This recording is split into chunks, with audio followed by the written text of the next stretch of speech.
નમસ્કાર વિદ્યાર્થી મિત્રો, સ્વાગત છે તમારું મયુર વેકરિયા યુટ્યુબ ચેનલની અંદર. મિત્રો, આજના આ વિડિયો લેક્ચરની અંદર આપણે વાત કરીશું strategies for doing business in rural India. Strategy એટલે વ્યૂહરચના. ગ્રામીણ ભારતની અંદર બિઝનેસને ચાલુ કરવા માટે થઈ અને કયા પ્રકારની વ્યૂહરચના છે એને આપણે અરેન્જ કરવી પડશે, કયા પ્રકારની વ્યૂહરચનાને ગોઠવવી પડશે, એમની સરસ મજાની વાતો છે એ આપણા ઓથર પઝેન પટેલ દ્વારા અહીં પ્રસ્તુત કરવામાં આવેલી છે. આપણે યુનિટને ચાલુ કરીએ છીએ એ પહેલાં આપણે એબાઉટ ધ ઓથરનો પરિચય મેળવી લઈએ. પરઝેન પટેલ કે જે બાજુની અંદર જ તમને ચિત્ર આપેલું છે, તો પરઝેન પટેલ છે એમનો આપણે પરિચય લઈએ તો Perzen Patel is an avid food and travel blogger. Avid એટલે ઉત્સુક. પરઝેન પટેલ છે એ પોતે ફૂડ અને ટ્રાવેલિંગ બ્લોગ ચલાવે છે. ધેટ મીન્સ કે એ પોતે બ્લોગર છે કે જેમની અંદર અલગ અલગ રેસીપી ફૂડની કઈ રીતે બનાવવી અને એમણે જે પ્રવાસ કરેલા છે એમનું વર્ણન કરતું, એમના ફોટોગ્રાફ્સ સાથેનું પ્રસ્તુતિ છે, એમના માટેના એક સરસ મજાના એમણે બ્લોગ પણ બનાવેલો છે. એટલે પરઝેન પટેલ છે એ પોતે એક બ્લોગર છે કે જે સામાન્ય રીતે ફૂડ અને ટ્રાવેલની સાથે સંબંધિત છે. She was an experienced and passionate communications and event professional at Ennovent where she work as the communication manager. હવે ઇનોવેન્ટ છે એ કંપની છે કે જે ઓસ્ટ્રિયાની અંદર આવેલી છે. તો આગળ she was an experience and passionate, પોતે એક અનુભવી અને જુસ્સો જેમની અંદર ભરપૂર છે, ફૂલ ઓફ એનર્જી. પેશનેટ એ પોતે કોમ્યુનિકેશન અને ઇવેન્ટ પ્રોફેશનલ તરીકે પોતાની કારકિર્દીની શરૂઆત કરેલી છે. બરોબર. કઈ જગ્યા ઉપર? તો કે ઇનોવેન્ટ કંપનીની અંદર. ઇનોવેન્ટ કંપની કઈ જગ્યાએ આવેલી છે? તો કે ઓસ્ટ્રિયા દેશની અંદર આવેલી છે. બરોબર. એ જગ્યા ઉપર એ પોતે કાર્ય કરતા. કઈ રીતનું કાર્ય હતું એમનું? તો કે ઇવેન્ટ પ્રોફેશનલ અને કોમ્યુનિકેશન પ્રોફેશનલ તરીકેનું એનું કાર્ય હતું. શું કાર્ય આમની અંદર કરવાનું હોય? તો કે એમને આઉટસાઇડ કંપનીની બહારના જે રિલેશન હોય એમને બિલ્ડ કરવાનું, એમની સાથે સારામાં સારા સંબંધો છે, રિલેશન છે ને કઈ રીતે એસ્ટાબ્લિશ કરી શકાય એ જોવાનું કાર્ય છે એ પરઝેન પટેલનું હતું. Where she work as the communication manager. બરાબર. મેં તમને કીધું એ પ્રમાણે કે એ જગ્યા ઉપર આ ઇનોવન્ટ કંપનીની અંદર પરઝેન પટેલ છે એ કોમ્યુનિકેશન મેનેજર તરીકેનું કાર્ય સંભાળતા. ઇન ધીસ સ્ટ્રાઇડ એટલે લોંગ સ્ટેપ, લાંબુ કદમ, પગલું એવું કહી શકાય. પરંતુ અહીંયા એક ઇન્ટરવ્યૂ સ્વરૂપે આપને આ યુનિટ આપેલું છે કે જેમાં પરઝેન પટેલ છે એ પ્રદીપ કશ્યપ નામના વ્યક્તિ છે એમની સાથે ઇન્ટરવ્યૂ સેટ કરે છે અને પરઝેન પટેલ છે એમને કેટલાક પ્રશ્ન પૂછે છે રિગાર્ડિંગ ધ બિઝનેસ, કે આપણે બિઝનેસને કઈ રીતે કરી શકાય, એમના માટેની સ્ટ્રેટેજી કઈ હોવી જોઈએ. પણ કઈ જગ્યા ઉપર? તો કે રૂરલ ઇન્ડિયાની અંદર આપણે કઈ રીતે બિઝનેસ કરી શકાય, એ જગ્યા ઉપર કયા પ્રકારની ચેલેન્જીસ છે એ એન્ટરપ્રેન્યોર્સ હોય એમને ફેસ કરવી પડશે, એમના માટેના કેટલાક પ્રશ્ન છે એ પ્રશ્ન પરઝેન પટેલ દ્વારા પ્રદીપ કશ્યપને પૂછવામાં આવે છે. પ્રદીપ કશ્યપ કોણ છે એ આપણે નેક્સ્ટ આપણે જોશું, પરંતુ અત્યારે આપણે સમજી લઈએ કે ઇન ધીસ સ્ટ્રાઇડ, આ ઇન્ટરવ્યુની અંદર કે આ યુનિટની અંદર શી યુઝડ હર રાઇટિંગ સ્કિલ, તેમણે પોતાની રાઇટિંગ સ્કિલ છે, લેખન કૌશલ્ય છે, બરાબર, એમને ઉપયોગમાં લીધેલું છે.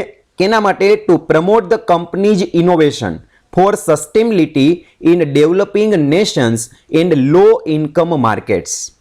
પરઝેન પટેલ છે એમણે પોતે ડેવલપિંગ નેશન, જે વિકાસશીલ રાષ્ટ્ર છે, અને સાથે સાથે તો કે લો ઇન્કમ માર્કેટ છે એટલે કે ગામડાઓ છે, એ બંનેની અંદર કંપની જે કઈ રીતે ઇનોવેટિવ આઈડિયાની સાથે આવી શકે અને સસ્ટેન થઈ શકે, ટકી શકે, લાંબા સમય સુધી બિઝનેસ કરી શકે, તો એના માટે એને કયા પ્રકારના ઇનોવેશન કરવા પડશે, કયા પ્રકારના એક્શન એ જગ્યા ઉપર, મતલબ કે રૂરલ ઇન્ડિયાની અંદર કોઈ પણ જાતનો ઉદ્યોગ સાહસિક જ્યારે બિઝનેસ કરવાની શરૂઆત કરે ત્યારે એમને કયા પ્રકારના ઇનોવેશન છે એમને પોતે ત્યાં રજૂ કરવા પડશે અથવા તો એસ્ટાબ્લિશ કરવા પડશે, એમના માટેના સરસ મજાના પ્રશ્ન સેટ કરેલા છે. અને રૂરલ ઇન્ડિયાના જેમને પિતામહ ગણવામાં આવે છે, રૂરલ ઇન્ડિયાના બિઝનેસની અંદર જેમને પિતામહ ગણવામાં આવે છે એવા પ્રદીપ કશ્યપ એમને પ્રશ્ન પૂછી અને પરઝેન પટેલ છે એમના સેટિસ્ફેક્ટરી આન્સર છે એમને મેળવવાનો પ્રયત્ન છે એ કરે છે. However, giving way to her strong entrepreneurial spirit, she quit her job and founded the recipe blog and catering service called Bubby Bride. સાથે સાથે જોકે giving way to her strong entrepreneurial spirit, ઉદ્યોગ સાહસિકનો જુસ્સો, સ્પિરિટ એની અંદર પહેલેથી હતો જ, અને એમને એક રસ્તો આપે છે. તો એના કારણે એ જે ઇનોવેન્ટ કંપનીની અંદર એક સમયે જોબ કરતા હતા એ જોબને પોતે ક્વિટ કરે છે, છોડી દે છે and founded the recipe blog and catering service called Bawi Bride. અને પોતે રેસિપી બ્લોગ ચલાવે છે કે જેમની અંદર અલગ અલગ ફૂડ, અલગ અલગ રેસિપી કઈ રીતે બનાવવી એમના માટેનું એમને સરસ મજાનું પ્રેઝન્ટેશન આપેલું છે અને સાથે સાથે કેટરિંગ સર્વિસ પણ એમણે ચાલુ કરેલી છે અને એ કેટરિંગ સર્વિસનું એમણે નામ આપેલું છે બવી બ્રાઇડ. હવે બવી બ્રાઇડ છે ને એ પાર્સિયન વર્ડ છે, બરોબર. બવી બ્રાઇડ તો જેવી રીતે એમની અંદર બવા ગ્રૂમ પણ આવે છે, બરોબર, તો એવી રીતે અહીંયા બવી બ્રાઇડ. તો આ બવી બ્રાઇડ એટલે બીજું કંઈ નહીં પરંતુ એક પાર્સિયન વર્ડ છે. બ્રાઇડ એટલે દુલ્હન થાય આપણને ખબર છે. જેવી રીતે એના માટેનો પાછો એક બીજો શબ્દ મેં તમને કીધું બવા બ્રાઇડ, ગ્રૂમ. તો આ બંને શબ્દ આપણે ખાસ ધ્યાન એટલા માટે રાખશું, એક્ઝામ ઓરિએન્ટેડ આપણે આ વસ્તુ જ્યારે અબાઉટ ધ ઓથરની અંદર લખીએ ત્યારે આ વસ્તુથી આપણે શરૂઆત કરી શકાય. તો પરઝેન પટેલનો જે પરિચય હતો એમની અંદર આટલી વસ્તુ આપણા માટે ખૂબ અગત્યની મને છે કે કઈ કંપનીમાં કાર્ય કરે છે, તો કે ઇનોવેન્ટ કંપનીની અંદર. ઇનોવેન્ટ કંપનીની અંદર કયા પ્રકારની પોસ્ટ ઉપર છે, તો કે કમ્યુનિકેશન મેનેજરની પોસ્ટ ઉપર કાર્ય કરે છે.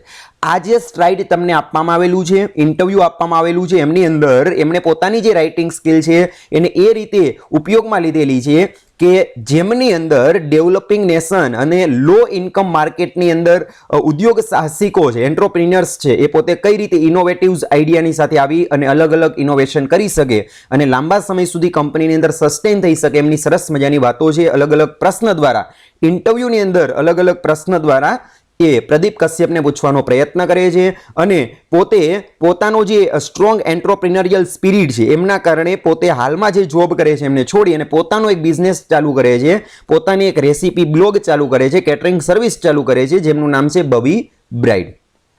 ઓકે, નેક્સ્ટ આપણે એબાઉટ ધ ટેક્સ્ટ જોઈએ. બાજુની અંદર તમને જે ચિત્ર આપેલું છે આ છે મિસ્ટર પ્રદીપ કશ્યપ, બરોબર. કોણ છે એ આપણે જોઈએ.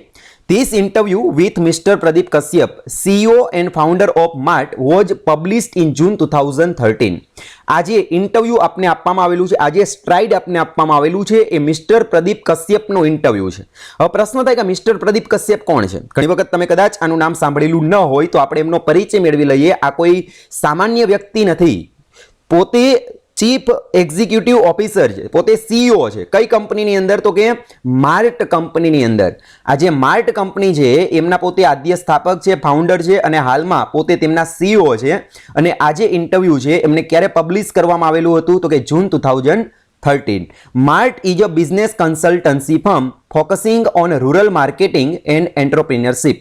હવે પ્રશ્ન એ થાય કે માર્ટ કંપની છે એ પણ આપણા માટે કદાચ નવું નામ હોય તો માર્ટ કંપની કયા ફિલ્ડ સાથે સંકળાયેલી છે? તો કે Mart is a business consultancy firm.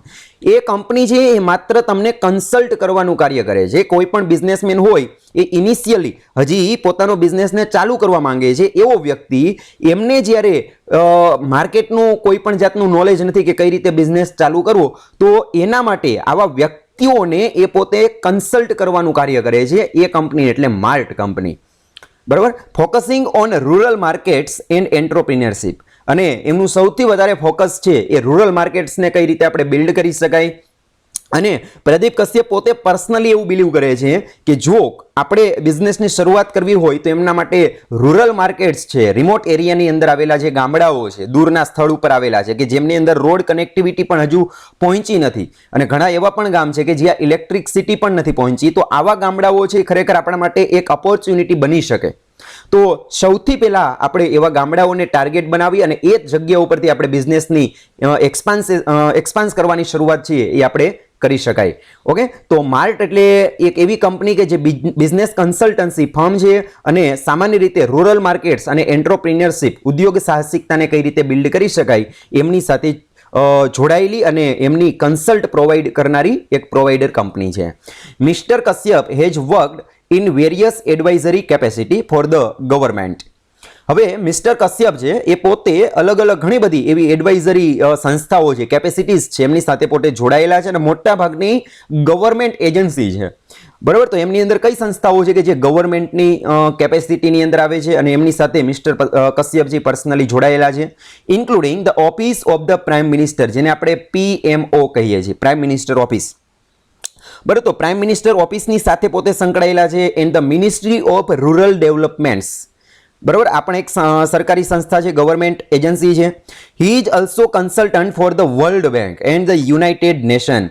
આટલું જ નહીં, પરંતુ એ પોતે વિશ્વ બેંક છે, વર્લ્ડ બેંક છે, એમની સાથે પણ એક કન્સલ્ટન્ટ તરીકે જોડાયેલા છે, અને યુનાઇટેડ નેશન છે એમની સાથે પણ કન્સલ્ટન્ટ તરીકે જોડાયેલા છે. આટલું વાંચ્યા પછી આપણે ખ્યાલ આવે કે પ્રદીપ કશ્યપ અને એમની માર્ટ કંપની કોઈક સામાન્ય કંપની નથી, કારણ કે આ લોકો જે એ અલગ અલગ એડવાઇઝરી કેપેસિટી છે એમની સાથે જોડાયેલા છે, અને મોટા ભાગે ગવર્મેન્ટની સાથે એ પોતે જોડાયેલા છે, કે જેમાં પીએમઓ છે, મિનિસ્ટ્રી ઓફ રૂરલ ડેવલપમેન્ટ્સ છે, આ ઉપરાંત ઇન્ટરનેશનલ લેવલ ઉપર જોવા જઈએ તો વર્લ્ડ બેંક છે, યુનાઇટેડ નેશન્સ છે, એમની સાથે જોડાયેલા છે. અને એમનું સૌથી વધારે મહત્વનું આપણે જેનું પ્રદાન કહી શકીએ એ છે પ્રોજેક્ટ શક્તિ. આ કદાચ તમે નામ સાંભળેલું હશે, અને જો નથી સાંભળેલું તો પ્રોજેક્ટ શક્તિ શું છે એ આપણા માટે ખૂબ અગત્યનું બને છે. અને પ્રોજેક્ટ શક્તિના જન્મદાતા એટલે પ્રદીપ કશ્યપ. જોઈએ પ્રોજેક્ટ શક્તિ વિચ હી કો created with Hindustan Unilever. Hindustan Unilever company છે ને એ અલગ અલગ ઘણા બધા દેશની અંદર પોતાની બ્રાન્ચ છે એ ધરાવે છે, અને જે દેશની અંદર જાય એ દેશનું નામ છે એ ધારણ કરી અને યુનિલિવર એમની પાછળ મોટા ભાગે લાગતું હોય છે. તો આપણે ભારતની અંદર જે યુનિલિવર છે એ જ્યારે જોડાયેલી છે ત્યારે હિન્દુસ્તાન યુનિલિવર બને છે. તો પ્રોજેક્ટ શક્તિ, જે શક્તિ નામની જે પ્રોજેક્ટ હતો ગવર્મેન્ટનો જે પ્રોજેક્ટ છે, પ્રોજેક્ટ શક્તિ, વિચ હી કો ક્રિએટેડ, જે પ્રદીપ કશ્યપ છે એમને કો ક્રિએટ કર્યો છે, મતલબ કે બીજાની સાથે એમને આ ચાલુ કરેલો છે. બીજો કોણ છે એમની સાથે પાર્ટનર તરીકે? તો કે હિન્દુસ્તાન યુનિલિવર છે, એમની સાથે એમનું આ કો ક્રિએશન છે એમને ચાલુ કરેલું છે, આ પ્રોજેક્ટ ચાલુ કરેલો છે. અને એમનો એમ શું હતો? તો કે aims to increase up to 46,000 rural women with an entrepreneurial mindset and make them financially independent. Project Shakti કે જે પ્રદીપ કશ્યપની જે માર્ટ કંપની છે એમણે હિન્દુસ્તાન યુનિલિવરની સાથે મળી અને ચાલુ કરેલો છે.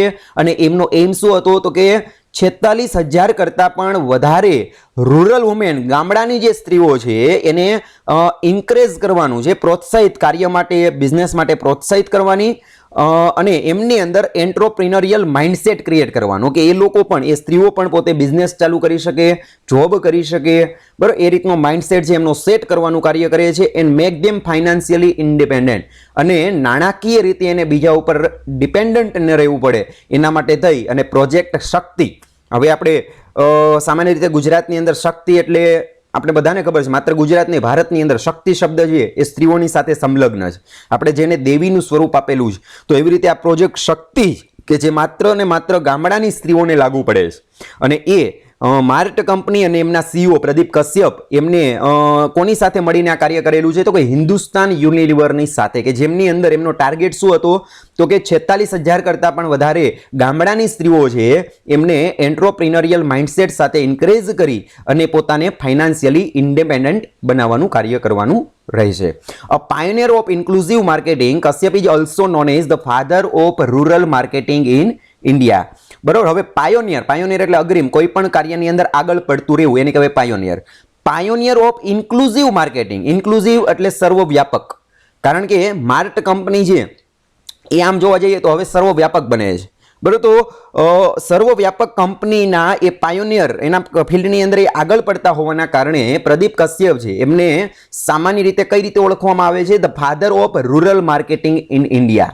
ભારતના ગ્રામીણ જે માર્કેટિંગ છે, રૂરલ માર્કેટિંગ છે, એમના જેમને પિતામહ ગણવામાં આવે છે, બરોબર, એ છે Pradeep Kashyap. In the interview, આ ઇન્ટરવ્યુની અંદર he discusses how the immense market potential of rural India can be tapped. Immense એટલે વિશાળ, વ્યાપક, ગ્રેટ. આ ઇન્ટરવ્યુની અંદર કેમની આપણે ડિસ્કશન કરશું? તો કે he discusses how the immense market potential of rural India can be tap. હવે અહીંયા રૂરલ ઇન્ડિયા શબ્દ આપણા માટે ખૂબ અગત્યનો બને છે, કે રૂરલ ઇન્ડિયાની અંદર સામાન્ય રીતે જે ઇમેન્સ માર્કેટ પોટેન્શિયલ એટલે સંભાવના, બરોબર, કે શક્યતાઓ. ઇમેન્સ માર્કેટ, ખરેખર વિશાળ માર્કેટની તક છે એ કઈ જગ્યા ઉપર રહેલી છે? તો કે રૂરલ ઇન્ડિયાની અંદર રહેલી છે. આપણે એને કઈ રીતે ટેપ્ડ કરી શકીએ, કઈ રીતે મેળવી શકીએ, એમની સરસ મજાનું ડિસ્કશન, વાતો છે, ડિબેટ છે, એમને આ યુનિટની અંદર કરવામાં આવેલી છે. આગળ વધીએ છીએ. ગ્લોસરીને આપણે સૌથી પહેલા તો જોઈએ તો સૌથી પહેલો જે શબ્દ તમને આપેલો છે એ છે બૂમિંગ. બૂમિંગ એટલે શું થાય? તો કે તેજીમય બનાવવું. બૂમ, તેજી.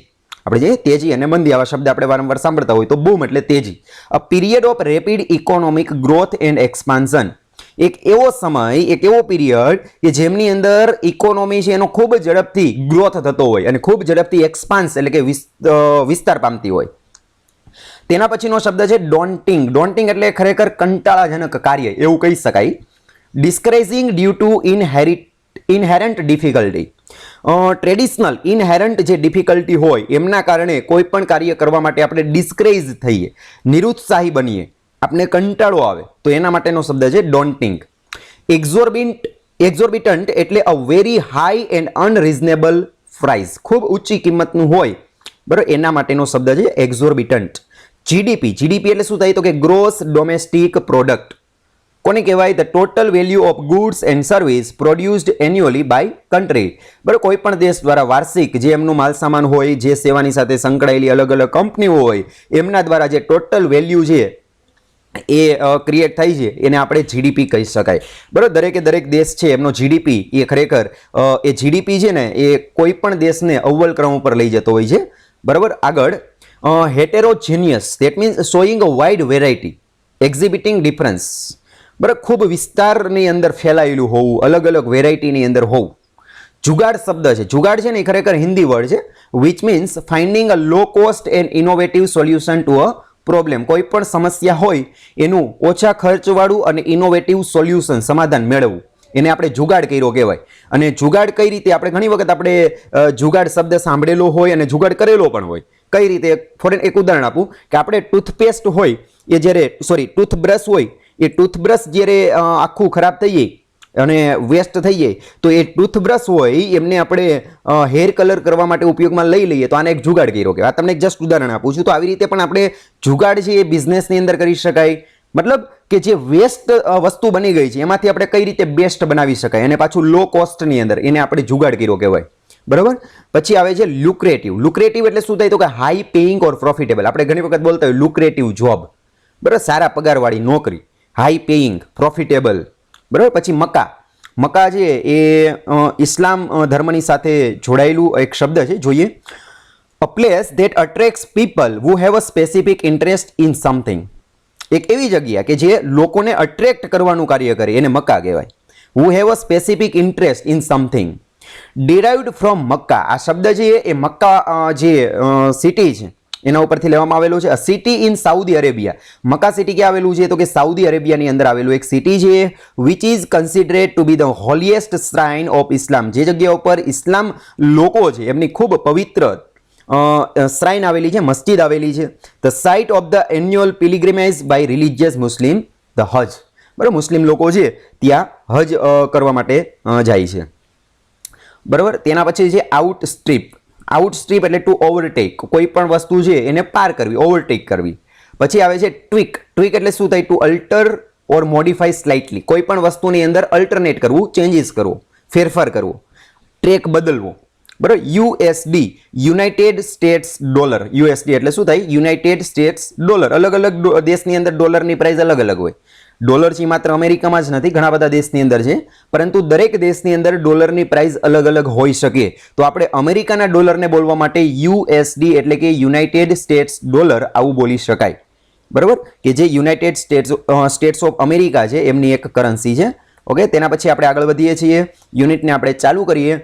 India's fast-paced growth has been a topic of much debate and discussion in the last few years.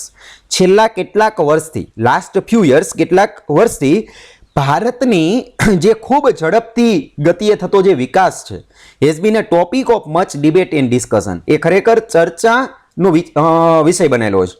આપણે એવું કહી શકાય કે ભારતનો જે ફાસ્ટ પેસ્ટ એટલે કે ખૂબ ઝડપની ગતિએ જે વિકાસ થઈ રહ્યો છે એ આજના સમયે સમગ્ર વિશ્વની અંદર એક ડિબેટ અને ડિસ્કશન માટેનો એક સબ્જેક્ટ બની ગયો છે કે ભારત આટલી ઝડપથી કઈ રીતે વિકાસ કરી રહ્યું છે એ ચર્ચાનો વિષય બનતો જાય છે. As a result of booming sector such is IT. બરાબર, આઈટી એટલે information technology. As a result અને પરિણામે બુમિંગ સેક્ટર, તેજીમય વિભાગ, એવા ઘણા બધા સેક્ટર છે, એમાંનું એક કે જેમની અંદર સતત તેજી આવતી હોય છે એવું છે ઇન્ફોર્મેશન ટેકનોલોજી એટલે કે આઈટી. કારણ કે આઈટી હોય ને એ હંમેશના માટે બદલાતો એક આખો ટ્રેક છે, એક સેક્ટર છે કે જેની અંદર આપણે મોટાભાગે તેજી જોવા મળતી હોય છે. તો એને બૂમિંગ સેક્ટરની અંદર લઈ શકાય, તેજીમય સેક્ટરની અંદર લઈ શકાય. અને આપણા ઉદાહરણની અંદર ઇન્ફોર્મેશન ટેકનોલોજી આપેલું છે. તો ઇન્ફોર્મેશન ટેકનોલોજી જેવા બૂમિંગ સેક્ટરના પરિણામે there is a growing sense, એક ખૂબ તીવ્ર સંવેદના અથવા તો સેન્સ અથવા તો ભાવના છે એ લોકોના માઇન્ડની અંદર ક્રિએટ થાય છે that the country is emerging as a global leader, કે આપણો ભારત દેશ છે એ ખરેખર ગ્લોબલ લીડર તરીકે ઇમર્જ થઈ રહ્યો છે, ઉદ્ભવી રહ્યો છે. આપણે જેને સર્વશક્તિમાન કહીએ છીએ એવા અમેરિકા દેશ છે આજે, બરાબર, કે જેમની સત્તાની અંદર બરાબર બધી રીતે જે અવ્વલ ક્રમ ઉપર હોય, જે ગ્લોબલ લીડર સમગ્ર વિશ્વનું નેતૃત્વ કરી શકે એવો દેશ હાલમાં ભલે અમેરિકા છે, પરંતુ ભારત છે એ પણ પોતાને ગ્લોબલ લીડર તરીકે એસ્ટાબ્લિશ કરવાનો પ્રયત્ન કરી રહ્યું છે. કારણ કે બૂમિંગ સેક્ટર જેવા કે આઈટી જેવા બૂમિંગ સેક્ટર છે એના પરિણામે આ પ્રકારનું સેન્સ છે એ લોકોના માઇન્ડની અંદર ગ્રોઈંગ થઈ રહ્યું છે એઝ અ રિઝલ્ટ. અને આના પરિણામે India is often touted is the Mecca of jugaad innovation. અને આ જ કારણ છે કે જેના કારણે ભારત દેશ છે એમને મક્કા ઓફ જુગાડ એટલે કે જુગાડ કરવા માટેનું મક્કા કહેવામાં આવે છે. જુગાડ અને મક્કા બંને આપણે ગ્લોસરીમાં જોયા છે. મક્કા છે એક સિટી છે જે સાઉદી અરેબિયાની અંદર આવેલું છે અને ઇસ્લામ ધર્મની એક પવિત્ર મસ્જિદ પણ ત્યાં આવેલી છે, બરાબર. અને એ લોકો ત્યાં હજ કરવા માટે જાય છે. પરંતુ આપણે આ જે મક્કા શબ્દ છે એને આપણે કઈ રીતે યાદ રાખવાનો છે તો કે જુગાડ કરવા માટેનું સૌથી મુખ્ય કેન્દ્ર આવું પણ આપણે કહી શકાય. તો ભારત દેશ છે એમને જુગાડ કરવાની અંદર ખૂબ અવ્વલ માનવામાં આવે છે. અલગ અલગ ઇનોવેટિવ આઈડિયાની સાથે કોઈ પણ કાર્ય કરે છે ભારત, એવું લોકો આજે માનતા થયા છે. હવે જુગાડ કોને કહેવાય એ તમને અહીં સમજાવ્યું છે. A term used to describe the process of finding innovative solution to problems with limited resources. એક એવી ટર્મ જુગાડ છે એ કઈ ટર્મ છે તો કે યુઝડ ટુ ડિસ્ક્રાઇબ, એને કેના માટે ઉપયોગમાં લેવામાં આવે છે તો કે ડિસ્ક્રાઇબ કરવા માટે the process of finding innovative solution. બરાબર, કોઈ પણ પ્રોબ્લેમ્સ હોય એનું ઇનોવેટિવ સોલ્યુશન મેળવવું, પરંતુ કઈ રીતે તો કે વિથ લિમિટેડ રિસોર્સ. બરાબર, ઓછામાં ઓછા ખર્ચની અંદર, ઓછામાં ઓછા રિસોર્સની અંદર સારામાં સારું કાર્ય કરવું. અહીંયા એક શબ્દ હતો ટોટેડ એટલે દલીલ કરવી, તર્ક કરવું, બરાબર, એ અર્થની અંદર લઈ શકો. પરંતુ અહીંયા કન્સિડર કરવું, માનવું, બરાબર, એ અર્થમાં લેવાનું હતું.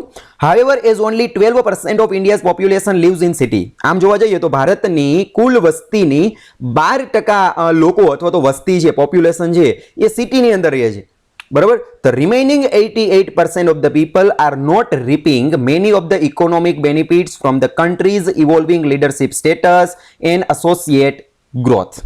ભારતની 12% જે વસ્તી છે, કુલ વસ્તીની 12% એ સિટીની અંદર રહે છે કે જેને બધા જ પ્રકારની ફેસિલિટી મળે છે, ઇકોનોમિકલ જે બેનિફિટ મળતા હોય એ બધી વસ્તુ ત્યાં મળે છે. પરંતુ the remaining 88% of the people, અને બાકીના જે 88% લોકો છે કે જે ખરેખર ક્યારે છે તો કે ગામડાની અંદર રહે છે અને આર નોટ રીપિંગ, રીપ એટલે લણવું, પરંતુ અહીંયા મેળવવું, આ લોકો મેળવી શકતા નથી many of the economic benefits. ઘણા બધા આર્થિક પ્રલોભનો છે, આર્થિક લાભ છે એને મળતા નથી જે સરકાર દ્વારા આપવામાં આવતા હોય તે from the country's evolving leadership status. ભારત દેશની જે ઇવોલ્વિંગ લીડરશિપ છે, વિકસતી જે નેતૃત્વ શક્તિ છે અને એના દ્વારા જે લાભ આપવામાં આવે છે એ, અને એમની સાથે એસોસિએટ ગ્રોથ અને એમના વિકાસની સાથે જોડાયેલું જે બીજો લાભ મળવા પાત્ર હોય એ પણ આ લોકો, ગામડાના લોકો કે જેમનું પ્રમાણ આપેલું છે 88%, તો 88% લોકો જે ગામડાની અંદર રહે છે એવા લોકોને આ ઇકોનોમિકલ બેનિફિટ્સ મળવા પાત્ર નથી થતો. Rural poverty remains rampant. Rampant એટલે શું થાય? પ્રબળ બનવું, બરાબર, ખૂબ જ સ્ટ્રોંગ બનવું. અને આના કારણે ગામડાની જે ગરીબાઈ છે ખૂબ પ્રબળ બનતી જાય છે એઝ અ રિઝલ્ટ. અને આના પરિણામે ઇનોવેટિવ થિંકિંગ ઇઝ રિક્વાયર્ડ. અને આના કારણે કોઈક નવીન વિચારો છે એ ખૂબ જરૂરી બને છે to meet the needs of India's majority. ભારતની બહુમતી લોકો સુધી પહોંચવા માટે કોઈક નવા વિચારોની જરૂર પડે છે કે જે આ ગરીબાઈને દૂર કરી શકે અને આ તમામ પ્રકારના ગામડાના લોકો છે એમને ઇકોનોમિકલ દ્રષ્ટિકોણથી મદદરૂપ થઈ શકે, બરાબર. તો હવે આપણે યુનિટને આપણે ચાલુ કરીએ છીએ. આપણે ખ્યાલ આવ્યો કે ભારતની જે કુલ વસ્તી છે એમાં 12% લોકો છે શહેરમાં રહે છે અને બાકીના 88% લોકો છે ગામડાની અંદર રહે છે. ગામડાના લોકો છે એમને ઇકોનોમિક જે બેનિફિટ્સ મળવાપાત્ર હોય એ મળતો નથી, બરાબર. અને બીજા નંબરની અંદર હવે એ પરિસ્થિતિની અંદર એવા લોકોને જો આપણે બેનિફિટ આપવો હોય તો કંઈક એવા ઇનોવેટિવ થિંકિંગ કરવું પડશે, કંઈક નવીન વિચારોની સાથે આપણે ત્યાં પહોંચવું પડશે, તો અને તો જ આ ભારતની જે બહુમતી વસ્તી છે ત્યાં સુધી આપણે પહોંચી શકાય. જોઈએ at Ennovent we spoke with mister Pradeep Kashyap. બરાબર, પરઝેન પટેલ કહે છે કે ઇનોવેન્ટની અંદર જ્યારે હું જોબ કરતી, જ્યારે હું નોકરી કરતી ત્યારે એક કોમ્યુનિકેશન મેનેજરની પોસ્ટ ઉપર હતી અને એના કારણે એ સમયે અમે કેમની સાથે વાતો કરેલી હતી તો કે we spoke with mister Pradeep Kashyap. Pradeep કશ્યપની સાથે વાતો કરેલી. કોણ છે આપને ખબર છે પ્રદીપ કશ્યપ? તો કે the CEO and the founder of Mart. બરાબર, માર્ટ કંપનીના સ્થાપક અને હાલમાં તેમના ચીફ એક્ઝિક્યુટિવ ઓફિસર છે. હવે માર્ટ કંપની શું છે તો કે one of India's leading emerging markets consulting firm. About the opportunity, કેના વિશે વાતો કરેલી તો કે about the opportunities and challenges. બરાબર, તકો અને પડકારો કેના માટેના તો કે of creating innovation four rural Indian markets. બરાબર, રૂરલ ઇન્ડિયન માર્કેટ છે, ગામડાનું જે બજાર છે એને જો આપણે ક્રિએટ કરવું હોય તો એમની સાથે સંકળાયેલી ઓપોર્ચ્યુનિટી કઈ છે અને એમની સાથે સંકળાયેલા ચેલેન્જીસ કયા છે એમના વાતેની વાતો છે એ અમે પ્રદીપ કશ્યપની સાથે કરેલી. જોઈએ એ વાતો કઈ રીતે થયેલી તો કે એ અલગ અલગ પ્રશ્ન દ્વારા. બરાબર, પરઝેન પટેલ છે એક ઇન્ટરવ્યુઅર તરીકે છે અને પ્રદીપ કશ્યપ છે ઇન્ટરવ્યુવી તરીકે છે. બરાબર, તો પરઝેન પટેલ છે એમને કેટલાક પ્રશ્ન પૂછે છે આ ઇન્ટરવ્યુની અંદર અને પ્રદીપ કશ્યપ છે એમના સરસ રીતે જવાબો આપે છે. કારણ કે પ્રદીપ કશ્યપ છે એમના પરિચયની અંદર આપણે આગળ જોયું હતું કે અલગ અલગ વર્લ્ડ બેંક સાથે સંકળાયેલા છે, યુનાઇટેડ નેશન સાથે સંકળાયેલા છે, પીએમઓ છે, પ્રાઇમ મિનિસ્ટર ઓફિસ એમના પોતે કન્સલ્ટન્ટ છે. બરાબર, આવું ઘણું બધું ગવર્મેન્ટ એજન્સીની સાથે પોતે સંકળાયેલા છે. તો પરઝેન પટેલ છે એ પ્રદીપ કશ્યપ ને કેટલાક પ્રશ્ન પૂછે છે. એમાં સૌથી પહેલો પ્રશ્ન શું કહે છે પરઝેન Patel? The term India signing has been given to India's progress in recent years. Does opportunity exist for entrepreneurs in rural Indian market? India signing. The term India signing. આ India signing શું છે તો કે ગવર્મેન્ટ પ્રોજેક્ટ છે. જેવી રીતે સરકાર છે અલગ અલગ પ્રોજેક્ટ લોન્ચ કરતી હોય તો એવી રીતે ઇન્ડિયા સાઇનિંગ નામનો પ્રોજેક્ટ છે એ ભારત સરકાર દ્વારા લોન્ચ કરવામાં આવેલો લોકો માટે. પણ કયા લોકો માટે તો કે શહેરના લોકો માટે, અર્બન ઇન્ડિયા માટે. બરાબર, the terms India signing has been given to India's progress, ભારતના વિકાસ માટે થઈ અને ઇન્ડિયા સાઇનિંગ શબ્દ છે એ આપેલો. એના માટે ભારત સરકારે ઘણી બધી જાહેરાતો કરેલી હતી. તમે હાલમાં પણ યુટ્યુબની અંદર ઇન્ડિયા સાઇનિંગ છે એ સર્ચ કરશો એટલે એમના માટેની જાહેરાતો અને આ બધી વસ્તુ તમને જોવા મળશે.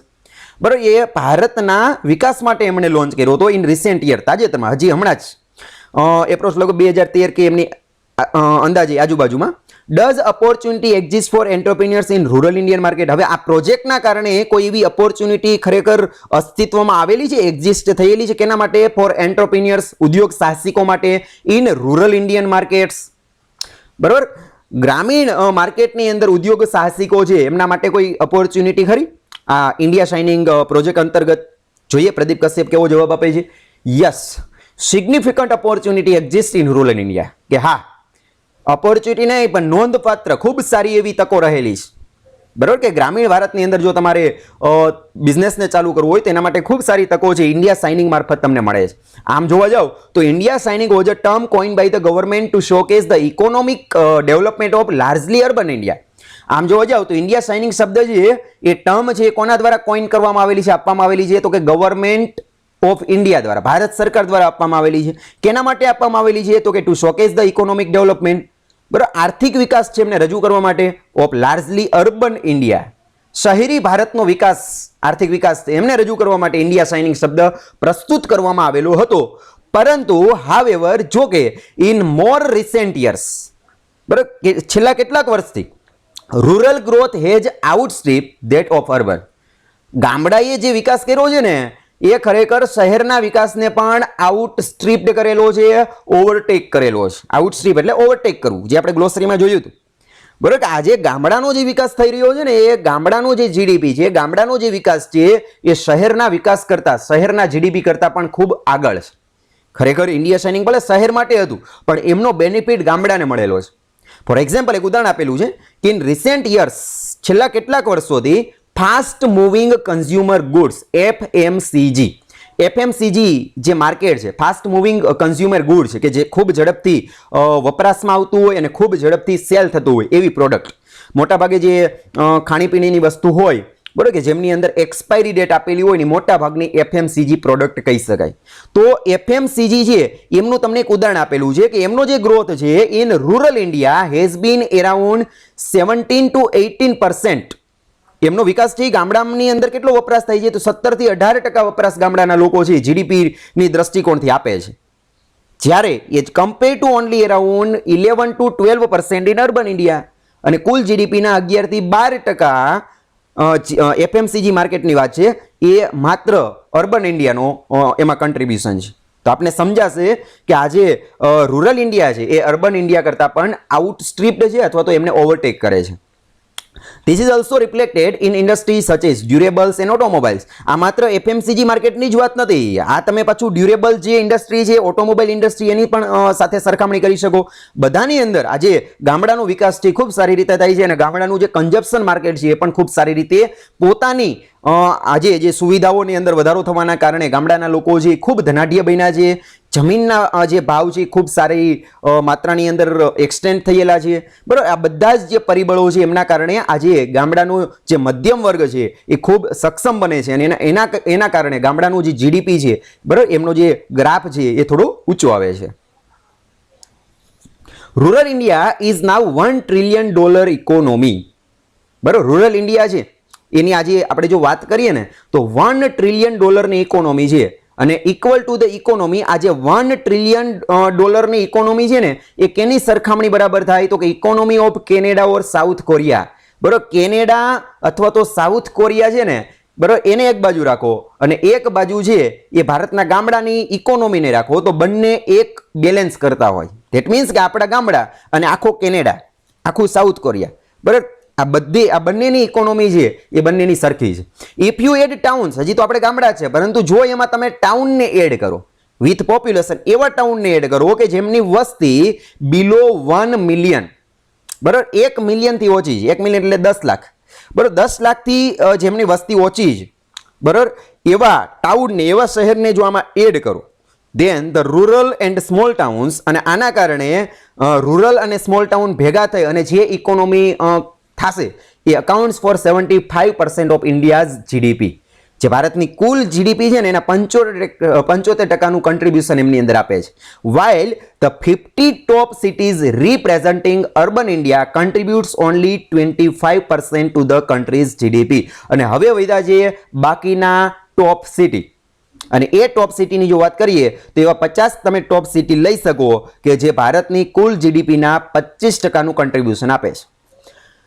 મતલબ એ છે કે રૂરલ ઇન્ડિયા છે એમનું મહત્વ ખૂબ વધારે છે. આ જગ્યા ઉપર આપણે ઓપોર્ચ્યુનિટી બની શકે, તમે તે જગ્યા ઉપર બિઝનેસને ચાલુ કરી શકો, પણ શરૂઆતની અંદર ઘણી બધી ચેલેન્જ આવશે. એ ચેલેન્જ છે એમને કઈ રીતે આપણે ઓપોર્ચ્યુનિટીની અંદર કન્વર્ટ કરી શકાય બરાબર એમનું પ્લાનિંગ કરી એમની સ્ટ્રેટેજી કઈ રીતે બનાવી એનો વિચાર કરીને તમે આગળ વધી શકો. અને એ આગળ આપણે સમજાવે છે કઈ રીતે આગળ વધી શકાય. કારણ કે ગામડાની અંદર પહેલો પ્રશ્ન આવશે ઇલેક્ટ્રિસિટીનો, બીજો પ્રશ્ન આવશે રોડ કનેક્ટિવિટીનો, ત્રીજો પ્રશ્ન આવશે વોટર મેપિંગનો. બરાબર, પાણીની પણ તે જગ્યા ઉપર શોર્ટેજ હશે, અછત હશે. તો એ પરિસ્થિતિની અંદર આ બધા જ પરિબળો ફેક્ટરને ધ્યાનમાં લઈ અને તમે બિઝનેસની અંદર ઝંપલાવી શકો.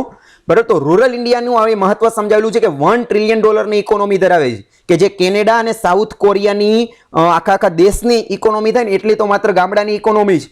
અને બીજા નંબરમાં આ ઇકોનોમીની અંદર જો તમે એવા નગરને, એવા સિટીને એડ કરી દો કે જેની વસ્તી 1 મિલિયન એટલે કે 10 લાખની છે એને જો ગામડાની સાથે એડ કરો તો 75% જીડીપી બને છે. અને હવે 25% માટે જે જીડીપી બાકી છે 100%માંથી એ માત્ર અને માત્ર 50 એવા ટોપ સિટી છે કે જે એ ખરેખર એમની અંદર કન્ટ્રીબ્યુશન જીડીપી તરીકે કરે છે. તો કહેવાનો મતલબ છે કે 75% કુલ જીડીપીના માત્ર અને માત્ર ગામડાની અંદરથી અને 10 લાખથી ઓછી વસ્તીવાળા સિટીની અંદરથી મળતું હોય તો એવા સિટીને પહેલા તમે ટાર્ગેટ બનાવી શકો અને પછી ટોપ 50 સિટીઝ છે ત્યાં સુધી આપણે પહોંચી શકાય. બરોબર, આ પહેલો પ્રશ્ન હતો. બીજો પ્રશ્ન પરજન પટેલ પૂછે છે કે what are the factors driving consumption in rural India.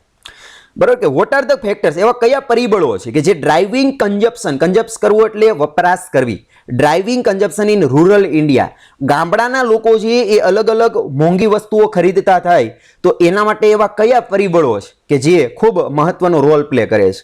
આજે હું તમને એક ઉદાહરણ આપું કે ગામડાના લોકો જે એ આજે 4 વ્હીલ ને આ બધી વસ્તુ એના માટે સામાન્ય બની ગયું છે, એર કન્ડિશનર ને આ બધું એમના માટે સામાન્ય છે કે એક સમયે એ શહેરના લોકો જે એમના બધાના ઘરે તમને જોવા મળે, પણ ગામડા માટે એક સ્વપ્ન હતું. પરંતુ આજે ગામડાના લોકો પાસે એ બધા જ પ્રકારની લક્ઝરી વસ્તુ તમને જોવા મળે છે કે જે એક સમયે સિટીની અંદર હતું જ. તો આ બધી વસ્તુને કહેવાય કન્ઝપ્શન્સ. બરાબર, તો એમાં એવા કયા ફેક્ટર્સ છે કે જે ગામડાના લોકોને આવી મોંઘી ખર્ચાળ વસ્તુઓ છે ખરીદી કરવા માટે નિમિત્ત બનાવે છે? આ પ્રશ્ન એમને પૂછેલો છે. પ્રદીપ કશ્યપ કઈ રીતે એનો આન્સર આપે છે જોઈએ. Approximately 800 million people live in rural India. અંદાજિત 800 મિલિયન પીપલ, એટલે કે અંદાજિત તમે જુઓ ને કે 80 કરોડ લોકો છે એ ખરેખર ભારતના ગામડામાં રહે છે. of which at least half earn less than $1 per day. અને એના અડધા એટલે કે 40 કરોડ લોકો છે એ $1 કરતા પણ ઓછું કમાય છે આખા દિવસમાં. The other half earn between USD 1 to 5 per day. અને બાકીના એના અડધા એટલે કે 40 કરોડ હતા બરોબર, એના જે અડધા બાકીના છે એટલે કે 20 કરોડ છે એ $1 થી $5 ની વચ્ચે કમાય છે. There are only 50 million અને બાકીના માત્ર ને માત્ર 5 કરોડ એવા રીચ પીપલ છે, ધનાઢ્ય લોકો છે ગ્રામીણ ભારતની અંદર, એવા લોકો કે જે ખરેખર $5 કરતા પણ વધારે કમાઈ શકે છે. બરાબર, એની સંખ્યા બહુ ઓછી છે. ફરીથી તમે સમજો કે એપ્રોક્સિમેટલી અંદાજિત આંકડો આપેલો છે કે 800 million people live in rural India. ગ્રામીણ ભારતની અંદર અંદાજિત 80 કરોડ લોકો વસવાટ કરે છે.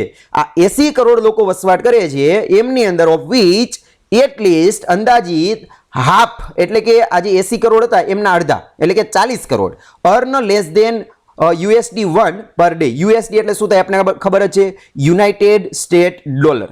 બરોબર, અમેરિકાની કરન્સી, અમેરિકાનો $1 એના કરતા પણ ઓછું કમાય છે. એટલે કદાચ આપણે અંદાજિત જો અમેરિકાના ડોલરની કિંમત હાલમાં આપણે અંદાજિત 70 રૂપિયા રાખીએ તો એક વર્ગ એવો છે, 40 કરોડ લોકો એવા છે કે જે 70 રૂપિયા કરતા પણ ઓછું કમાય છે. બરોબર, અને બાકીના હજી અડધા એટલે કે 40 કરોડ બીજા, ધ અધર હાફ એટલે કે 40 કરોડ બીજા earn between USD 1 to 5 per day.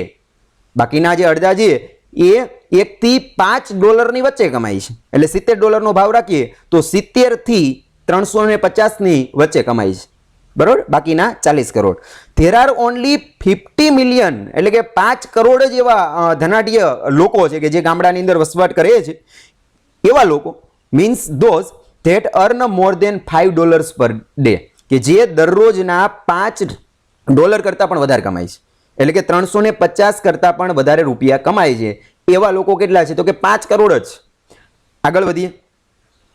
The consumption story in rural India is being driven by different factors in varying income segment.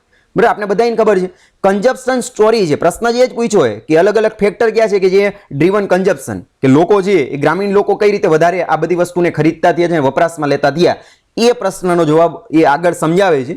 તો કન્ઝપ્શન સ્ટોરી છે બરોબર કે પ્રદીપ કશ્યપ કહે છે consumption story in rural India is being driven by different factor. અલગ અલગ factor ઉપર depend કરે છે. અને એ અલગ અલગ ફેક્ટર કેના ઉપર ડિપેન્ડ થાય છે તો કે ઇન્કમ સેગમેન્ટ. જો તમારી ઇન્કમ સારી હોય તો વસ્તુની ખરીદી કરી શકો, જો તમારી ઇન્કમ મીડિયમ છે તો વસ્તુની ખરીદી તમે એ રીતે કરશો અને લો છે તો નહીં કરો.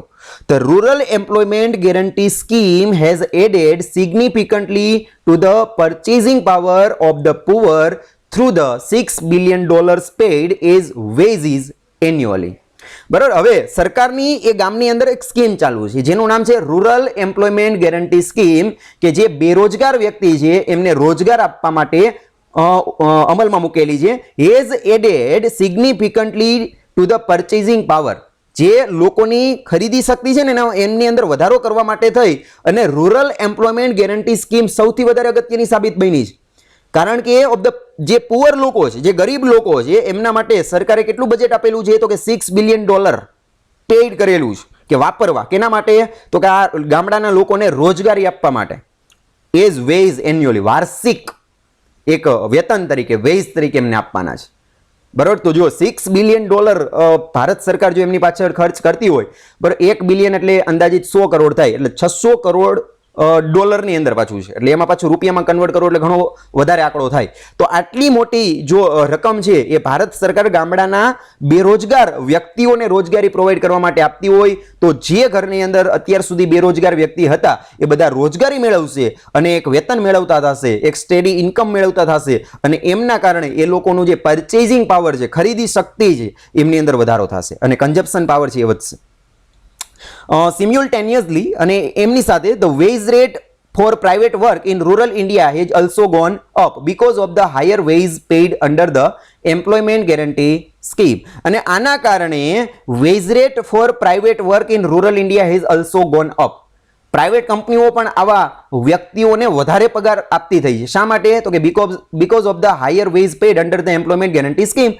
કારણ કે ભારત સરકારની જે અલગ અલગ એમ્પ્લોયમેન્ટ સ્કીમ છે, બરાબર, અલગ અલગ સ્કીમ છે, એ પણ એમને સારામાં સારું વેજ આપે છે, વેતન આપે છે. તો પ્રાઇવેટ કંપનીઓ છે એમને કર્મચારીની ઘટ પડશે તો એને ફરજિયાત રીતે સારો પગાર આપવો જ પડશે. એટલે પ્રાઇવેટ કંપનીઓ પણ આવા વ્યક્તિઓને સારો પગાર આપતી થઈ છે. The poor are getting more days of work at higher daily rates. અને આવા ગરીબ લોકો છે એમને હવે દરરોજ કાર્ય મળતું થયું છે અને પાછું સારામાં સારા પગારથી. Similarly the middle income segment has benefited from better road connectivity. Youth living in this area have bought motorcycle and taken up more lucrative jobs in nearby towns. અને સાથે સાથે ધ મિડલ ઇન્કમ સેગમેન્ટ છે કે જે મધ્યમ વર્ગીય પરિવાર છે, બરાબર, એમને પણ ફાયદો થયો છે, એને પણ બેનિફિટ થયો છે. કારણ કેનાથી થયો છે? તો ફ્રોમ બેટર રોડ કનેક્ટિવિટી. એને રોડ કનેક્ટિવિટી સારી મળી છે અને સાથે સાથે youth living in this area. અને આવા મિડલ ઇન્કમ સેગમેન્ટની અંદર રહેતો યુવા વર્ગ છે એ પોતે મોટરસાઇકલની ખરીદી કરે છે અને એમને લઈ અને નજદીકના શહેરની અંદર પોતે જોબની માટે જાય છે. અને એ જોબ પાછી કેવી હોય છે? તો કે મોર લ્યુક્રેટિવ, સારા પગારવાળી. The rapid urbanisation has also benefited the rich farmers. બરાબર, સાથે સાથે શહેરીકરણ, ઝડપથી થતું શહેરીકરણ છે એના કારણે જે ખેડૂત વર્ગ છે, બરાબર, એને પણ ધનાઢ્ય બનાવે છે. કારણ કે શહેરીકરણના કારણે એમના જમીનના ભાવ છે એ ખૂબ વધી જશે. હુ હેવ સોલ્ડ ધેર લેન્ડ, જે પોતાની જમીનને વેચે છે એટ એક્ઝોર્બિટન્ટ રેટ્સ, ખૂબ વધારે રેટ અથવા તો કિંમતથી કોને વેચે છે? To real estate developers, particularly around the metros. બરાબર, એરાઉન્ડ ધ મેટ્રોઝ, મેટ્રો સિટીની આજુબાજુનું જેમની જમીન હશે, જેમની માલિકીની, એવા ખેડૂતો છે એ રિયલ એસ્ટેટ જે ડેવલપર્સ છે એમને પોતાની જમીનને સેલ કરે છે, વેચે છે અને એમની પાસેથી એક્ઝોર્બિટન્ટ રેટ્સની અંદર વેચી અને ખૂબ બધા પૈસા પણ મેળવે છે અને ધનાઢ્ય બને છે. ઓકે, પરજન પટેલ નેક્સ્ટ એમને ક્વેશ્ચન પૂછે છે કે doing business in rural India is often term as challenging. ગામડાની અંદર આપણે બિઝનેસ કરવો એ ખરેખર ચેલેન્જિંગ છે. Food you give your thoughts? શું તમે તમારા વિચાર આમની અંદર આપી શકો? કેના માટેના વિચાર? તો કે on how entrepreneurs can cope with કરવો એટલે સામનો કરવો, બરાબર, કે ઉદ્યોગ સાહસિક કે જે નવો ઉદ્યોગ સાહસિક હોય, ગામડાની અંદર જતો હોય બિઝનેસ કરવા માટે, તો એ કઈ રીતે કોપ વિથ કરી શકે, કઈ રીતે સામનો કરી શકે, મુકાબલો કરી શકે distribution and other related challenges. કયા ચેલેન્જનો સામનો કરવાનો છે? તો કે સૌથી પહેલા તો ડિસ્ટ્રીબ્યુશનનો. કારણ કે ડિસ્ટ્રીબ્યુશન નેટવર્ક ત્યાં આપણે અગાઉ જોયું ને કે રોડ કનેક્ટિવિટી ત્યાં હોતી નથી, ઇલેક્ટ્રિસિટીના પ્રોબ્લેમ્સ હોય છે, વોટર પાણી જે પૂરતા પ્રમાણમાં હોતું નથી. આ બધી એમના માટે ચેલેન્જ છે, બરાબર. તો પરજન પટેલે એક ચેલેન્જ ડિસ્ટ્રીબ્યુશનની આપણી સામે લીધી છે, એટલે કે રોડ કનેક્ટિવિટી માટેની. તો એના માટે થઈને એન્ટરપ્રિન્યોર્સ છે એમની સાથે કઈ રીતે કોપ અપ કરી શકે, એમને કઈ રીતે પહોંચી શકે, બરાબર, આ ચેલેન્જ છે એને કઈ રીતે ઓવરકમ કરી શકે. જોઈએ પ્રદીપ કશ્યપ શું જવાબ આપે છે. Rural India is diverse. ગ્રામીણ ભારત છે, બરાબર, એ ખૂબ વિવિધ છે. એમના લોકોની ભાષા અલગ છે અને ત્યાં આમ જોવા જવું તો પાણીની દ્રષ્ટિએ ઘણી બધી શોર્ટેજ તમને જોવા મળે, બરાબર, ઇલેક્ટ્રિસિટી છે, એમના પ્રશ્ન છે, બરાબર, ઘણી બધી વિવિધતા છે. હેટ્રોજીનિયસ એન્ડ સ્પ્રેડ ઓવર 500,000 વિલેજ. ખૂબ વિશાળ છે ગામડાઓ છે, એ વિશાળ માત્રાની અંદર નજદીક આવેલા પણ વિશાળ માત્રાની અંદર ફેલાયેલા છે, આમ નાના છે, બરાબર, અને ફેલાય છે ઓવર 500,000 વિલેજીસ, બરાબર. 1 મિલિયન ઇક્વલ ટુ આપણે જોયું હતું 10 lakhs, બરાબર. તો 5 લાખ અલગ અલગ ગામડાઓ છે કે જેની અંદર this is a daunting task for any marketers. એવા 5 લાખ ગામડાઓ છે કે જે ખૂબ વિવિધ છે, ખૂબ નાના છે અને અલગ અલગ જગ્યા ઉપર વિસ્તરાયેલા છે, બરાબર. અને આ ખરેખર નવું જો કોઈ પણ માર્કેટર હોય તો કે જે એમની અંદર જઈ અને બિઝનેસ ચાલુ કરવા માંગે છે એના માટે એક ડોન્ટિંગ ટાસ્ક કહી શકાય, કંટાળાજનક કાર્ય કહી શકાય. However there are only 1 lakhs village with population over 200 people. જોકે એવા 1 લાખ ગામડાઓ છે કે જેની વસ્તી છે એ 200 વ્યક્તિ કરતાં પણ વધારે છે. These villages not only account for 50% of the total rural population. હવે આવા જે 1 લાખ ગામડાઓ છે કે જેની વસ્તી 200 વ્યક્તિ કરતાં પણ વધારે છે એને તમારે વસ્તીના દ્રષ્ટિકોણથી યાદ રાખવાના નથી કે એમની વસ્તી છે એના 50% વસ્તી આની છે એવી રીતે યાદ નથી રાખવાના. But also account for 60% of rural wealth. પણ તમારે એને જીડીપીની દ્રષ્ટિએ યાદ રાખી શકો કે આ ગામડાની અંદરથી મને કુલ જીડીપીના 60% છે એ મને આ ગામડા પ્રોવાઈડ કરશે. If companies begin with focusing on these 1 lakh location first, જો કોઈ પણ કંપની કે જે ગામડાની અંદર બિઝનેસ ચાલુ કરવા માંગે છે, બરોબર, રૂરલ ઇન્ડિયાની અંદર બિઝનેસ ચાલુ કરવા માંગે છે, તો એને આ 1 લાખ જે લોકેશન છે, 1 લાખ ગામડાઓ છે ત્યાંથી પોતાની શરૂઆત કરવી જોઈએ. બરોબર, ફર્સ્ટ સૌથી પહેલા the distribution nightmare can be effectively tackle. તો અને તો જ તમે આ ડિસ્ટ્રીબ્યુશન જો નાઇટમેર છે, નાઇટમેર એટલે ખરાબ સ્વપ્ન થાય, બરોબર, કે જે આ એક પાસું છે કે જે આપણે ગમતું નથી ડિસ્ટ્રીબ્યુશનનું ગામડાનું, બરોબર, તો એને તમે શું કરી શકો તો કે અસરકારક રીતે ઇફેક્ટિવલી તમે એને ટેકલ કરી શકો, હેન્ડલ કરી શકો. બરોબર, તેના પછી આગળ વધીએ છીએ. Additionally rural India can be categorize into 3 development segment. બરોબર, ગ્રામીણ ભારત છે એને તમે 3 કેટેગરીની અંદર કેટેગરાઇઝ કરી શકો છો. બરોબર, જેવી રીતે આપણે ભારત દેશને કરીએ છીએ એ રીતે. બરોબર, કયા 3 ભાગની અંદર ડિવાઈડ કરી શકાય?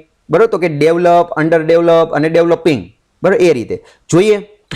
With the most developed states being Punjab, Haryana, Maharashtra, Gujarat and Kerala. બરોબર, સામાન્ય રીતે જે સૌથી વધારે મોસ્ટ ડેવલપ સ્ટેટ છે એમની અંદર પંજાબ છે, હરિયાણા, મહારાષ્ટ્ર, ગુજરાત અને કેરળ. બરોબર, આ વિકસિત રાજ્ય છે. ભારત દેશના અલગ અલગ રાજ્યની વાત કરીએ તો કયું રાજ્ય છે વિકસિત છે, કયું અલ્પ વિકસિત છે અને કયા વિકાસશીલ છે? તો એમાં તમને પંજાબ, હરિયાણા, મહારાષ્ટ્ર, ગુજરાત અને કેરળ આ 5 સ્ટેટ એવા છે કે જે ડેવલપ્ડ છે. With all the remaining state, અને બાકીના બધા રાજ્ય કેવા છે? Are being in the developing category. બરાબર, બાકીના બધા છે એ વિકાસશીલ કેટેગરીની અંદર આવે છે. બરાબર, due to the higher per capita income. બરાબર, માથાદીઠ આવક વધારે હોવાના કારણે કેમની અંદર? તો કે આ 5 રાજ્યની અંદર પંજાબ, હરિયાણા, મહારાષ્ટ્ર, ગુજરાત અને કેરળ. બરાબર, આ છે ડેવલપ સ્ટેટ છે એના કારણે ત્યાંના લોકોની માથાદીઠ આવક કેવી હશે? વધારે હશે. તો ઇટ ઇઝ રિકમેન્ડેડ, તો એવી ભલામણ હું તમને કરી શકું, પ્રદીપ કશ્યપ કહે છે, that companies begin by focus on rural areas in the developed state first. જે આ 5 વિકસિત રાજ્ય છે એના ગામડાઓથી, એના રૂરલ એરિયાથી કોઈ પણ વ્યક્તિ શરૂઆત કરી શકે and then move across the country, અને પછી એમને ધીમે ધીમે આખા દેશને કવર કરવાનો રહેશે. બરોબર, તો પ્રદીપ કશ્યપ સરસ સમજાવે છે કે સૌથી પહેલા તો એમને શું કીધું તો કે ભારત દેશના આપણે જે રૂરલ ઇન્ડિયા છે એને તમે 3 રીતે કેટેગરાઇઝ કરી શકો. બરોબર, ડેવલપ્ડ, અંડર ડેવલપ અને ડેવલપિંગ. બરોબર, એમાં ખાસ કરીને પંજાબ, હરિયાણા, મહારાષ્ટ્ર, ગુજરાત ને કેરાલા આ ડેવલપ સ્ટેટ છે. તો પ્રદીપ કશ્યપ સમજાવે છે કે સૌથી પહેલા પંજાબ, હરિયાણા, મહારાષ્ટ્ર, ગુજરાત ને કેરળ આ 5 જે રાજ્ય છે, બરોબર, એમના ગામડાઓથી તમે શરૂઆત કરી શકો, કારણ કે ત્યાંના લોકોની માથાદીઠ આવક, હાયર પર કેપિટા છે એ ઇન્કમ વધારે હશે, માથાદીઠ આવક વધારે હશે. તો તમે ત્યાંથી શરૂઆત કરો and then move across the country, અને પછી ધીમે ધીમે એક્રોસ ધ કન્ટ્રી તમે આગળ વધી શકો.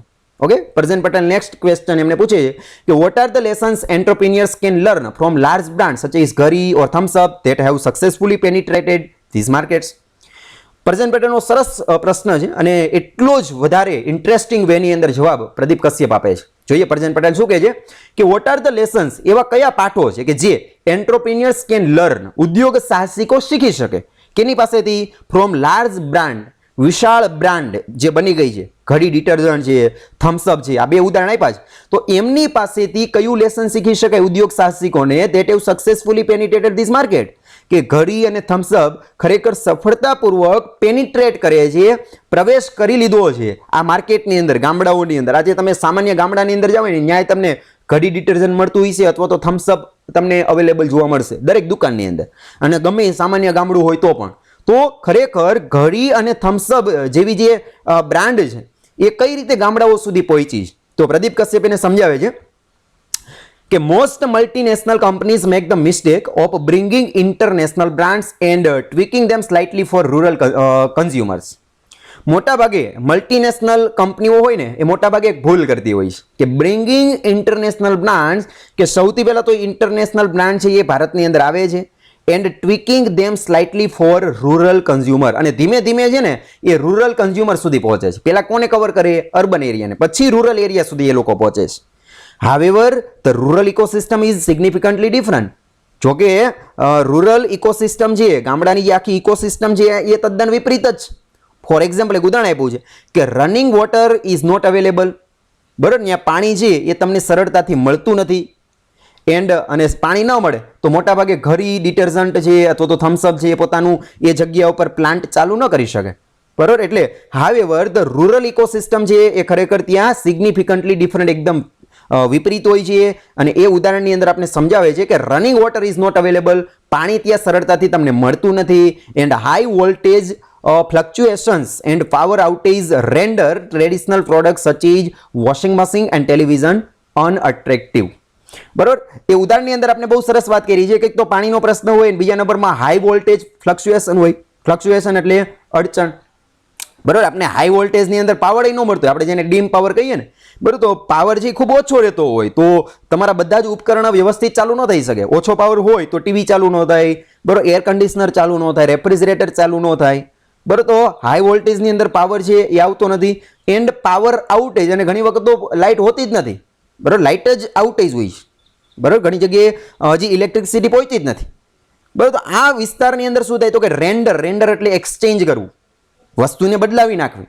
લોકો જેવું શું કરે કે લાઇટ ન આવતી હોય, બરોબર, તો અત્યારે પોતાની પાસે જે વસ્તુ હોય, બરોબર, એ ટેલિવિઝન ને અત્યારે આપણે જેનો ઉપયોગ કરીએ એ લોકો ત્યાં ઉપયોગ નહીં કરે, કારણ કે લાઇટ જ નથી અથવા તો ડીમ લાઇટ આવે છે તો ઉલટાનું જે એ ખરેખર અલગ અલગ ડિવાઇસ છે એમને ડિફેક્ટ કરશે. એટલે એ લોકો છે આવી વસ્તુ છે, બરોબર, એને શું કરે છે? રેન્ડર કરે, એનો વિકલ્પ શોધે છે. અને એના કારણે ટ્રેડિશનલ પ્રોડક્ટ હોય ને જે આપણે ઉપયોગમાં લેતા ને વર્ષોથી, બરોબર, એ બધી જ વસ્તુ, ફોર એક્ઝામ્પલ વોશિંગ મશીન છે, ટેલિવિઝન છે, એ આવા લોકો માટે અનએટ્રેક્ટિવ બની જાય. એના માટે કોઈ જ કામનું નથી, કારણ કે ત્યાં પાણીના પ્રશ્ન હોય એટલે વોશિંગ મશીન વાપરવાનો પ્રશ્ન નથી આવતો. ટેલિવિઝન તો કે ત્યાં લાઇટના પ્રશ્ન છે, ડીમ લાઇટ હોય તો ટેલિવિઝન ચાલે નહીં.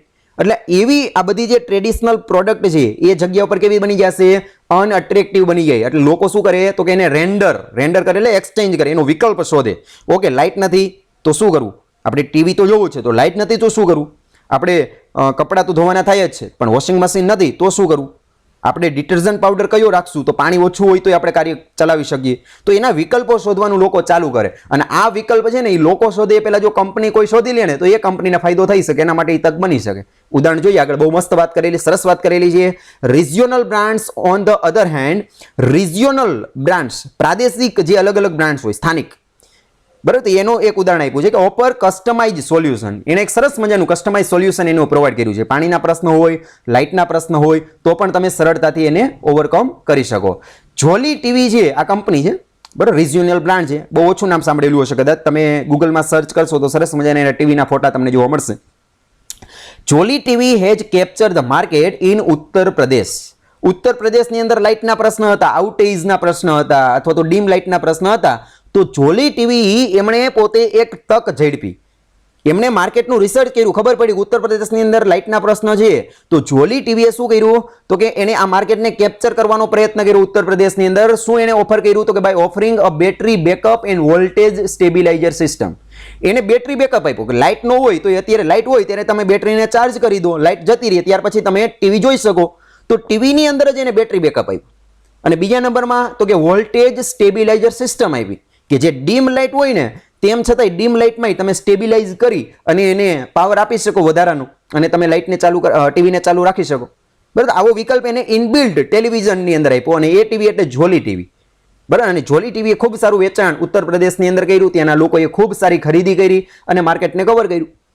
The battery gets charge when electricity is available. જ્યારે લાઇટ હોય ત્યારે જોલી ટીવી શું કરે છે તો કે બેટરીને ચાર્જ કરી લે છે.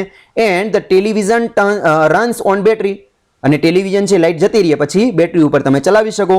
Van the family wants to watch program during power cuts. જ્યારે લાઇટ જતી રહે અને કુટુંબ છે, ફેમિલી છે, એ જ્યારે કોઈક સારો પ્રોગ્રામ જોવા માંગતું હોય તો પણ જોઈ શકે. એવું જ કાર્ય ઘરી ડિટર્જન્ટે કર્યું. ઘરી detergent customize its offering by studying the water map of India.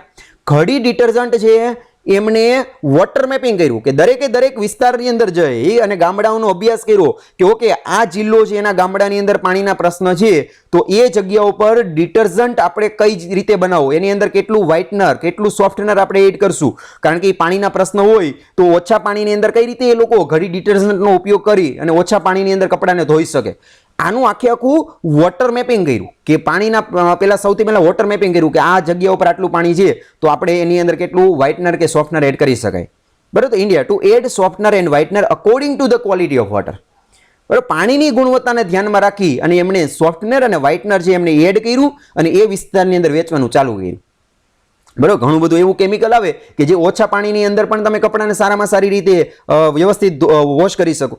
તો એવું આ બધી વસ્તુનું એમણે મેપિંગ કર્યું અને ત્યાર પછી ઘડી ડિટર્જન્ટ છે આજે ઘરે ઘરે અને ગામડે સુધી પહોંચી છે. Entrepreneurs have to realize that each state in India is the size of the country in Europe and therefore it is important to develop product and marketing strategies state wise. કોઈ પણ એન્ટરપ્રિન્યોર્સ હોય એને એક વાતની realise થવું જોઈએ કે ભારતના બધા જ જે રાજ્ય છે ને એ રાજ્ય છે એ યુરોપના દેશ જેવડા મોટા છે. આપણું ગુજરાત છે તો યુરોપના એક દેશ જેવડું હોય અથવા તો એનાથી નહીં મોટું હોય અને આ જ કારણ છે therefore it is important to develop product and marketing strategy state wise. અને આના જ કારણે ભારતની અંદર જે લોકો આવે છે ને પોતાના બિઝનેસને લઈ એને સ્ટેટ વાઇઝ આગળ વધવું પડશે. એને ડાયરેક્ટ આખા ભારતને કવર નથી કરવાનું કારણ કે ભારત ખૂબ મોટું છે, કારણ કે એના રાજ્ય એક દેશ જેવડા છે તો એને સ્ટેટ વાઇઝ આગળ વધવું પડે. અને પહેલા કયા સ્ટેટને લેવાના છે તો કે જે વેલ ડેવલપ્ડ છે એમાં જવાનું. બરાબર, engaging regularly at the grassroots level with consumers also gives entrepreneurs deep insight and feedback on how customer perceive the value of the product which is otherwise not easily available.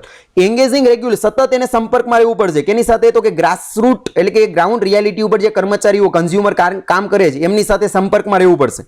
બરાબર, એમના ઓપિનિયન્સને જાણવા પડશે અને ત્યાર પછી એમના ફીડબેકને મેળવ્યા પછી તમે ખરેખર હજુ પણ તમારી જે પ્રોડક્ટ હોય એની અંદર કયા પ્રકારની વેલ્યુને તમે એડ કરો તો વધારે સારું રિઝલ્ટ આપી શકો, આનું તમારે અનુકરણ કરી અને પછી બિઝનેસની અંદર તમે આગળ વધી શકશો. ભરજન પટેલ નેક્સ્ટ એમને ક્વેશ્ચન પૂછે છે કે for international entrepreneurs working in low income market looking to establish their footprint in India what is your advice to localize their business model. હવે ઇન્ટરનેશનલ જે એન્ટરપ્રિન્યોર્સ અત્યાર સુધી આપણે ભારતના જ જોયું, પરંતુ જ્યારે કોઈ ઇન્ટરનેશનલ એન્ટરપ્રિન્યોર્સ હોય કે જે ખરેખર ભારતના લો ઇન્કમ માર્કેટ એટલે કે ગામડાની અંદર આવી અને પોતાના ફૂટપ્રિન્ટ એસ્ટાબ્લિશ કરવા માંગતો હોય, પોતાના બિઝનેસને ચાલુ કરવા માંગતો હોય ભારતના ગામડાઓની અંદર જઈ રિમોટ એરિયા સુધી પહોંચીને, તો તમે એ લોકોને કયા પ્રકારની એડવાઇસ આપવા માંગો કે એ લોકો પોતાનો બિઝનેસ મોડેલ છે એને અહીંયા સ્થાનિક બનાવી શકે, લોકલાઇઝ કરી શકે. પ્રદીપ કશ્યપ સરસ જવાબ આપે છે. The most important point is that international entrepreneur must co-create products in partnership. બરાબર, કે ઇન્ટરનેશનલ પ્રોડક્ટ લઈ અને ભારતના દેશમાંથી કોઈ ભારતમાં આવે ને તો એને co-create, ધેટ મીન્સ કે પાર્ટનરશિપની અંદર પ્રોડક્ટને બિલ્ડ કરવી પડે. ડાયરેક્ટલી એમની રીતે ચાલુ નથી કરી દેવાનું. બરાબર, કારણ કે ભારતના ગામડાઓને જે સ્થાનિક લોકો ઓળખે છે એમને એક પાર્ટનર તરીકે લઈને તમે આગળ વધી શકો વિથ લોકલ કોમ્યુનિટીઝ. પાર્ટનર તરીકે તમે લોકલ કોમ્યુનિટીઝને લઈ શકો to understand and incorporated on ground reality, કારણ કે એ લોકો છે એ સારામાં સારી રીતે ગ્રાઉન્ડ રિયાલિટીઝ છે એમની સાથે જોડાયેલા છે એટલે બધા લોકો છે એમના માઇન્ડસેટથી એ લોકો પરિચિત હશે.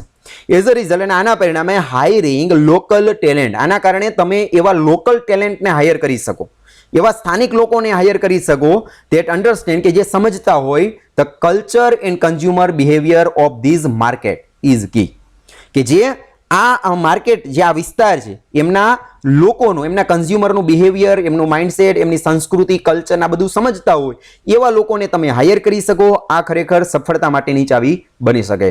આઈ વુડ ઓલ્સો રિકમેન્ડ, હું તમને એ પણ ભલામણ કરવા માંગુ છું that since India is large country, Bharat એક ખૂબ વિશાળ દેશ છે, તો entrepreneurs should first peak one state, સૌથી પહેલા એક રાજ્યને પીક કરવાનું છે, એના ઉપર ફોકસ કરવાનું છે, ટુ બિગિન ઓપરેશન, પોતાનું કાર્ય ચાલુ કરવાનું એક સ્ટેટ ઉપર, એન્ડ ધેન કન્સિડર એક્સપાન્શન, અને પછી એમને એક્સપાન્સ કરવાનું વિચાર કરવાનો રહેશે.